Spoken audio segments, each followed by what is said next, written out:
Bonjour, je suis Nicole Meersman, formatrice chez SD-Works et je vous souhaite la bienvenue dans ce webinaire de la Commission paritaire 120 au sujet de l'accord sectoriel qui vaut pour 2019-2020.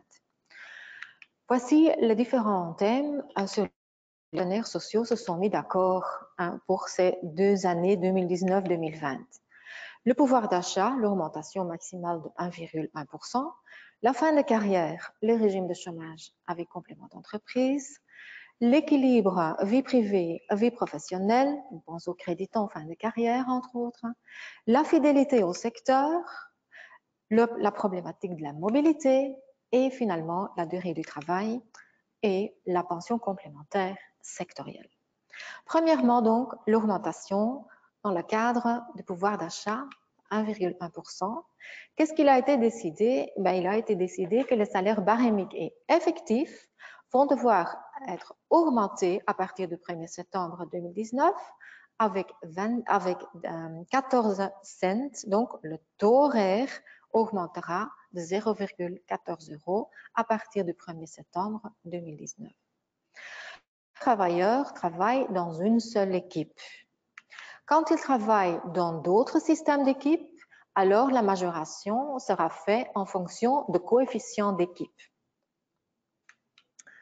Au niveau de la fin de carrière, les partenaires sociaux ont prolongé les régimes qui sont des régimes spécifiques pour le régime de chômage avec complément d'entreprise, donc à partir du 1er janvier 2019 au 30 juin 2021 inclus. Il s'agit alors d'un régime de chômage avec complément d'entreprise dans le cadre de métiers lourds, système générique. Là, le travailleur va pouvoir partir à l'âge de 59 ans avec 35 années de carrière professionnelle.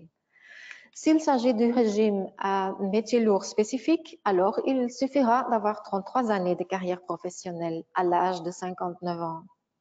Et finalement, quand un travailleur a une très longue carrière de 40 ans, il pourra aussi partir en régime de chômage avec complément d'entreprise à l'âge de 59 ans.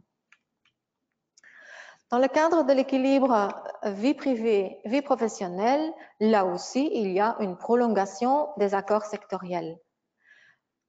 En principe, le travailleur qui prend un emploi fin de carrière créditant ne peut avoir qu'une allocation à partir de 60 ans. Mais pour les métiers lourds, les longues carrières, il est prévu une exception et aussi dans le secteur 120, les travailleurs vont pouvoir bénéficier de cette exception. C'est-à-dire qu'ils vont pouvoir prendre un emploi fin de carrière à 1/5 temps et ils toucheront déjà des allocations à partir de 55 ans. S'ils prennent leur emploi fin de carrière à mi-temps, ils vont devoir attendre l'âge de 57 ans avant d'avoir des allocations de l'ONEM. Encore, il y a une intervention sectorielle de fin de carrière, d'où, de façon expérimentale, on veut maintenant dans le secteur introduire la possibilité d'avoir un emploi fin de carrière d'où. Ça n'a rien à voir avec les emplois fin de carrière de créditants. Ici, c'est un accord entre l'employeur et le travailleur sur l'évolution d'un régime d'équipe ou une équipe de nuit vers un régime de jour. Il faut attendre l'âge de 60 ans avant de pouvoir signer un accord comme ça avec son employeur. Évidemment, en travaillant plus qu'en équipe de jour au lieu de dans un régime d'équipe ou équipe de nuit, il y aura une perte salariale. Et cette perte salariale sera compensée et ce sera une intervention par le fonds, entre autres, qui sera payée pendant 12 mois, intervention dégressive qui commencera à 75 € pour terminer à 25 €. Alors, au niveau de la fidélité au secteur, on sait que momentanément, avec 20 années d'ancienneté dans le secteur, un travailleur a droit à un jour d'ancienneté, un jour de congé d'ancienneté. Et ça, maintenant, on va modifier. Il suffira d'avoir 18 années de carrière dans le secteur pour obtenir son premier jour d'ancienneté. Et ça déjà à partir du 1er janvier 2019. Au niveau de la mobilité, il y a un conseil à introduire le système de tiers payant. C'est-à-dire que l'employeur va acheter l'abonnement train à la SNCB, il aura une réduction là, il ne payera que 80% et le travailleur, il n'aura plus rien à payer.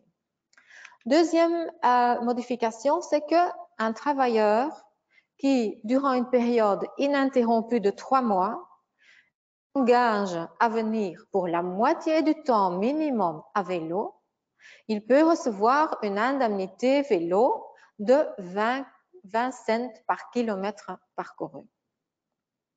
C'est une indemnité vélo non soumise à l'ONSS ni au précompte. Alors, au niveau de la durée du travail, pour le moment, il est possible de prester 120 heures supplémentaires volontaires. C'est aussi dans un accord employeur-travailleur qu'on va déterminer cette possibilité de faire des heures supplémentaires volontaires. Eh bien, ça passera à partir du 23 avril 2019 à 140 heures. Donc, le travailleur va pouvoir, à partir de maintenant, faire 140 heures supplémentaires volontaires par année calendrier, chaque travailleur. À savoir que les 45 premières heures de ces heures supplémentaires volontaires ne seront pas pris en compte dans la limite interne des heures supplémentaires, c'est-à-dire les 143 heures desquelles qu'on ne peut jamais dépasser en nombre d'heures supplémentaires prestées. Alors, il y aura dans l'avenir l'organisation d'une pension complémentaire sectorielle, ce à partir du 1er janvier 2021. Pour tous les travailleurs, mais pas pour les étudiants ni pour les apprentis.